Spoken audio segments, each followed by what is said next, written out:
दोस्तों स्वागत है आप सभी का हमारे इस यूट्यूब चैनल में जिसका नाम है श्री नेट। दोस्तों छत्तीसगढ़ शिक्षक भर्ती जो कि एक एकदम विवादित भर्ती बन चुकी है और उस पर अभी तक मतलब कि हाई कोर्ट में और सुप्रीम कोर्ट में सुनवाई चल रही थी। दोस्तों सुप्रीम कोर्ट में इसमें सुनवाई में एक फैसला आया हुआ है जो कि कल की डेट में आया हुआ था। सुप्रीम कोर्ट ने हाई कोर्ट के फैसले को उसमें सही ठहराया, मतलब कि जो हाई कोर्ट का फैसला आया हुआ था ना कि 42 दिनों के भीतर जो मतलब बीएड धारी हैं उनकी नियुक्ति रद्द की जाए और उनकी जगह में डीएड धारियों को नियुक्ति वहां पर दी जाए, तो उसके फैसले को हाई कोर्ट ने भी सही ठहराया है और कहा है कि सहायक शिक्षक भर्ती के लिए जो है डीएलएड डिप्लोमाधारी ही योग्य हैं, बीएड धारियों को उस पद से पे मतलब कि योग्य नहीं माना जा सकता।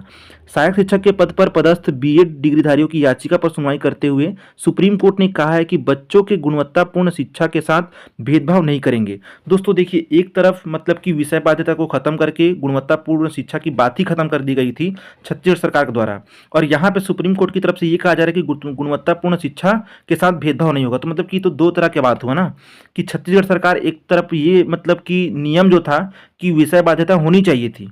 उससे गुणवत्तापूर्ण शिक्षा जबकि आता था, ठीक है, लेकिन उस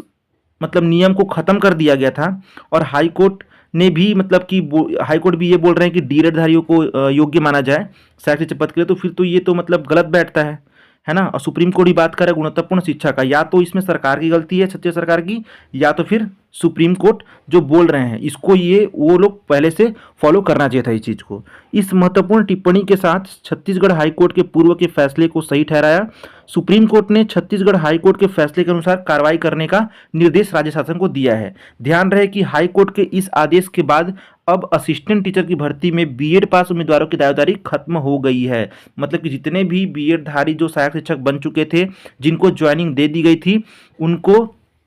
मतलब उनकी जो नियुक्ति है उसको निरस्त की जाएगी। ज्ञात हो कि मतलब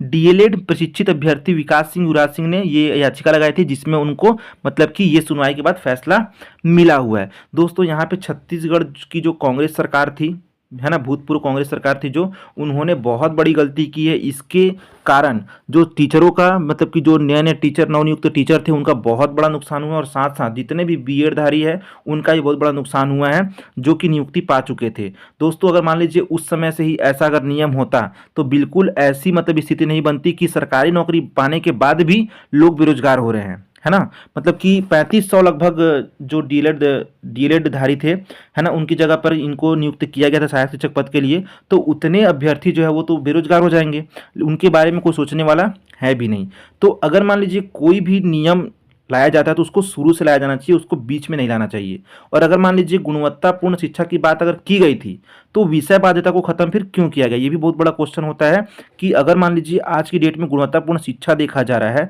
तो उस समय ये चीज़ विषय बाध्यता के लिए क्यों नहीं देखा गया, विषय बाध्यता को खत्म क्यों कर दिया गया, ठीक है। अब देखिए दोस्तों, सुप्रीम कोर्ट ने कहा है कि जिनकी ज्वाइनिंग हो चुकी है उनकी नियुक्ति भी निरस्त होने वाली है। ज्ञात हो कि हाई कोर्ट में सुनवाई के बाद चीफ जस्टिस रमेश कुमार सिन्हा और जस्टिस एनके चंद्रवंशी की डिवीजन बेंच ने बीएड अभ्यर्थियों की काउंसलिंग और अंतिम चयन सूची पर अंतरिम रोक लगा दी थी। हाई कोर्ट ने फैसले में बीएड पास उम्मीदवारों की दावेदारी खत्म कर दी है। डिवीजन बेंच ने यह भी स्पष्ट किया है कि प्राइमरी स्कूल के शिक्षकों के लिए केवल डीएलएड पास उम्मीदवार ही मान्य होंगे। कोर्ट ने यह भी कहा है कि बीएड पास असिस्टेंट टीचर जिनको ज्वाइनिंग मिल चुकी है उनकी नियुक्ति राज्य सरकार निरस्त करे और उनकी जगह में डीएलएड डिप्लोमाधारियों को मतलब नियुक्त करे। देखिए दोस्तों, डीएड हो या फिर बीएड हो, ठीक है, उनके जो अभ्यर्थी होते हैं सारे अभ्यर्थी सरकारी नौकरी पाने के लिए तैयारी करते हैं अच्छे से। अगर मान लीजिए नियम कानून पहले से बनाया जाता है तो उसके अनुसार ही भर्ती होती है और उसमें किसी को भी कोई भी आपत्ति नहीं होती है। बट ऐसा अगर बीच में होता है तो डीएलएड धारियों को भी आपत्ति होती है और बीएड धारियों को भी आपत्ति होती है। तो सरकार से मेरी यही विनती है कि अगर मान लीजिए कोई भी भर्ती होती है तो प्लीज़ उसका जो निराकरण है उसके बारे में भी पहले से कमेटी बैठा करके उसका सॉल्यूशन भी निकाल लिया जाए और किसी भी भर्ती के लिए किसी प्रकार की विवाद न बने, ऐसी स्थिति ना हो, इसका मतलब कि पूरा ध्यान रखा जाए ताकि जो भर्ती है पूरे अच्छे तरीके से संपन्न हो और जितना भी टाइम लिमिट उसकी रख दी जाए, मतलब कि किसी भी भर्ती को पूरा करने के लिए एक टाइम लिमिट जरूर रखा जाए ताकि उस टाइम लिमिट के भीतर जो है वो भर्ती पूरी की जाए। अगर भर्ती पूरी नहीं की जाती है तो उसके हिसाब से उसके लिए पेनल्टी भी डिसाइड की जाए कि ये भर्ती जो है इतने समय में हो जानी थी, इतने समय में क्यों नहीं हुआ। दोस्तों देखिए, हमारे लिए